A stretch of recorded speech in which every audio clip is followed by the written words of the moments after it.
Bonjour et bienvenue dans 360 degrés, l'émission des services à la personne, de l'emploi à domicile et de la silver economy, des secteurs d'activité qui apportent une aide à des publics extrêmement fragiles, des publics fragilisés. Et nos deux invités relèvent ce défi. Je vais vous les présenter tout de suite. Nous avons tout d'abord Nicolas Saumon. Bonjour. Bonjour. Vous êtes directeur général d'Axia Vita. Et à côté de vous, Franck Nataf. Bonjour.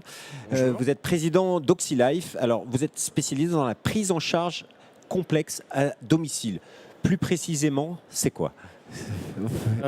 C'est tout ce qui relève de la grande dépendance, donc au niveau grand âge, et également tout ce qui relève de pathologies type handicap mental, psychique, autisme, ou bien toutes les maladies fortement invalidantes, en particulier neurologiques. Des pathologies lourdes, comme on dit. Tout à fait. Voilà. Et vous, avec votre société, vous intervenez sur quoi exactement? Donc nous, en fait, Axa Vita, on est le premier réseau national dédié à l'aménagement du domicile des seniors. En gros, pour faire du maintien à domicile, il faut du service et il faut des aménagements. Et on fait également tout ce qui est mise en accessibilité des établissements recevant du public. Voilà. C'est vrai qu'aujourd'hui en France, de plus en plus de personnes qui sont fragilisées, soit par un handicap, soit par l'âge et le vieillissement, veulent pouvoir vieillir et vivre dans leur domicile. C'est pour ça que les services à la personne se développent. Votre société, quand est-ce qu'elle a été créée et comment elle s'est développée? Alors, j'ai créé OxyLife en 2005, en février 2005, juste avant le plan Borloo. Oui. Et aujourd'hui, on couvre le territoire français avec 9 agences. On est en train d'en ouvrir 2 nouvelles en Normandie. Et globalement, on est dans un secteur qui est particulièrement dynamique, que ce soit en termes de création d'emplois ou en termes de création de valeur économique également, puisque on est sur des croissances à 2 chiffres tous les ans depuis 2005. Mais j'imagine que ce sont des secteurs où il est difficile d'intervenir parce qu'il y a plein de métiers différents. Il y a combien? 21 métiers dans le secteur des services à la personne. Et puis, il faut trouver les intervenants adaptés aux métiers que vous proposez. J'imagine que ce n'est pas facile dans votre secteur particulièrement. Absolument, absolument. C'est bien pour ça qu'on a pris cet axe stratégique de se spécialiser sur une intervention particulière qui est en l'occurrence ces prises en charge complexes, avec du coup des dispositifs qu'on est arrivé à dupliquer et à industrialiser. Et de la même manière qu'au niveau recrutement, on a mis en œuvre un certain nombre de processus aujourd'hui qui permettent d'arriver à recruter, on l'espère en tout cas, les meilleurs. Mais c'est compliqué de trouver des intervenants. Il y a des emplois, vous recrutez en permanence et vous cherchez les meilleurs Absolument. intervenants. On est dans des secteurs on est un des rares secteurs d'activité qui est en extrême tension sur la partie recrutement. Aujourd'hui, pour vous donner des ordres de grandeur, sur 400 CV qu'on reçoit par agence tous les mois, ça permet d'aboutir à entre 5 à 6 embauches par mois. Mais aujourd'hui, il y a une prise de conscience française sur les publics fragiles, parce que les publics fragiles ont toujours existé. Et aujourd'hui, c'est nouveau. Comment expliquer ce phénomène? Parce que vous intervenez sur l'aménagement à domicile, mais les domiciles, ils ont toujours existé. Ils n'étaient jamais aménagés avant. C'est une très très bonne remarque parce qu'en fait, par exemple, aujourd'hui, il est très souvent, on peut voir des personnes en fauteuil électrique, par exemple, dans les rues. Avant 2000, on n'en voyait pas. Donc on peut se dire, elles n'existaient pas ces personnes. Mais bien sûr qu'elles existaient. Sauf qu'avant, aucun ERP n'était adapté. Il n'y avait pas les équipements qui permettaient de le faire.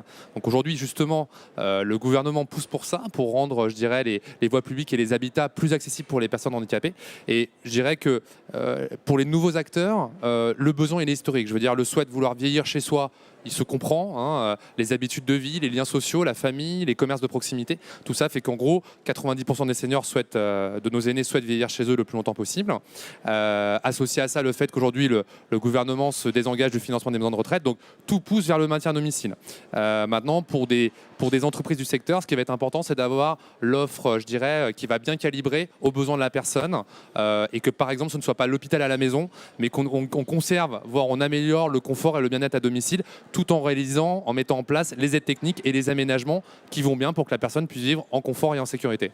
Mais c'est un petit peu compliqué d'intervenir dans ce secteur parce que, à un moment donné, ça a un coût. Vous êtes dans l'aménagement, c'est des choses qui peuvent coûter cher pour accompagner ces publics fragilisés. Bien sûr. Donc aujourd'hui, déjà, il existe des financements qui existent, des financements notamment qui sont liés à l'État. Aujourd'hui, l'État participe à cet effort-là. Il y a du crédit d'impôt, de la TVA, et il y a aujourd'hui des aides qui sont octroyées par les départements et les régions pour pouvoir financer ces aménagements. Et plus globalement, on peut dire aussi que ce sont souvent des projets qui sont des projets presque familiaux. C'est-à-dire que le client utilisateur, lui, effectivement, il va avoir l'aménagement, c'est pour lui, il va l'utiliser, mais des fois, la famille va également participer au financement de ce projet. Voilà, côté humain, pareil, ça a un coût, il faut des aides. C'est difficile de trouver le bon modèle économique dans votre secteur d'activité. On est sur un secteur d'activité qui est économiquement et relativement simple. En fait, on a des salariés, on a beaucoup de salariés. Et l'objectif, c'est d'arriver à trouver le bon salarié au bon moment pour la bonne personne. Après, en effet, donc cette intervention-là, elle a nécessairement un coût qui est au-delà du simple coût du salarié, de tout l'environnement qu'on va mettre en œuvre autour de la prestation pour satisfaire le besoin de nos clients. Donc typiquement, on parlait tout à l'heure d'autisme. Sur l'autisme, on a dans chacune de nos agences des psychologues qui vont intervenir en complément des auxiliaires de vie pour apporter ce plus qualitatif par rapport à l'intervention. Évidemment que cette intervention-là, elle a un coût supplémentaire. Après, en effet, exactement comme sur l'aménagement de l'habitat, il y a de notre côté une solvabilisation par rapport à la compensation que fait la solidarité publique, aussi bien sur le handicap que sur la dépendance ou la perte d'autonomie. D'accord. Quel regard portez-vous sur cette évolution de la société française, sur la silver economy? Quels sont les enjeux à venir pour vous pour accompagner au mieux les publics fragilisés? En matière d'accompagnement humain, ce que vous faites, c'est quoi les enjeux dans les années à venir? L'enjeu majeur pour moi, il est au niveau justement d'un changement total de logiciel. C'est-à-dire qu'aujourd'hui, les services à la personne, la manière dont c'est appréhendé en heures de travail. C'est une logique préhistorique, en tout cas pour moi. C'est-à-dire que le besoin de l'utilisateur final du service, c'est pas d'avoir quelqu'un pendant 1 heure, 2 heures, 3 heures, 4 heures. C'est de pouvoir rester chez lui, de pouvoir aller voter en tant que citoyen, de pouvoir aller chez le médecin. Et ce besoin-là, il ne se quantifie pas en heures. En fait, il se quantifie en valeur ajoutée qui est rendue à l'utilisateur. À partir du moment où effectivement les services à la personne changeront ce logiciel-là et cette unité d'œuvre horaire pour avoir une réalisation d'un service, au même titre qu'aujourd'hui, plus personne n'envisage de souscrire à un forfait téléphonique sur 50 minutes, 40 minutes, 2 heures. Maintenant, aujourd'hui, tout le monde consomme son téléphone en illimité.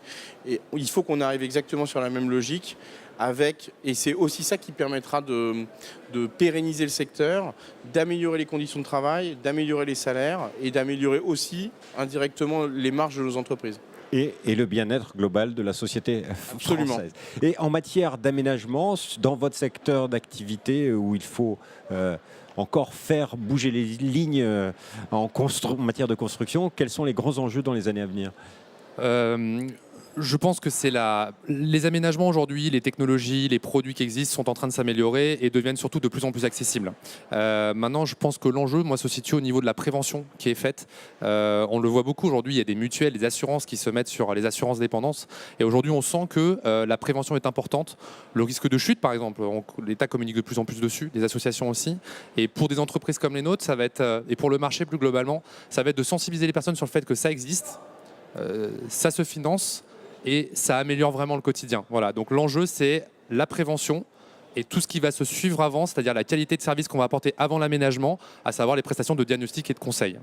Diagnostic, conseil, c'est ce que vous faites, mais il y a aussi, après, il y a parfois la construction en amont. Il faut peut-être repenser l'habitat en France, la construction de nos appartements pour mieux vivre toute sa vie dans Tout à ces fait. maisons.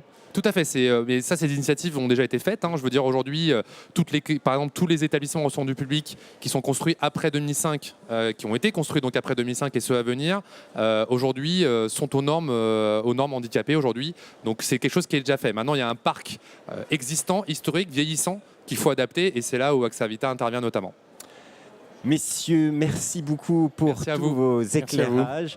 On se retrouve bientôt pour une autre émission 360 degrés. J'en profite pour remercier toute l'équipe technique, Alexis, Ludovic, Agathe, Léna et Monia pour toute leur aide dans la réalisation de nos émissions. Vous pouvez retrouver l'ensemble des émissions sur la chaîne YouTube Salon Service à la Personne TV et bien sûr sur www.demain.fr. Au revoir et à bientôt.